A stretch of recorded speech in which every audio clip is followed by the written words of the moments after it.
Itong ating mga barangay officials from Tapaco Grande, pwede po ba kayong kuha ng statement? Yes, Alright. Nung pinasa ninyo yung report, nung last meeting natin, yes, Mr. Chair. iba yung report na ipinasa ninyo one day before. Meron kayong one version na report na ipinasa ng hearing at iba yung isang version na report na ipinasa ninyo the day before. Alam niyo po ba yan? Hindi ko alam sa Alam niyo po yung kasama ni Boss. Merong isang version ng report mula sa Tapaco Grande at hindi yun yung sinabmit ninyo on the hearing day. Pero sinabmit ninyo dito sa sanggunian yung report na yun. Pamilya po ba kayo doon, madam? Yes! At ano ang nakalagay doon sa report na yun?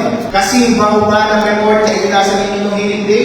Kasi sir, yung una po, ako po yung nagpasa. Tapos hindi ko po alam na inulit po nilang kapitan, nag-visit po ulit doon sa hearing.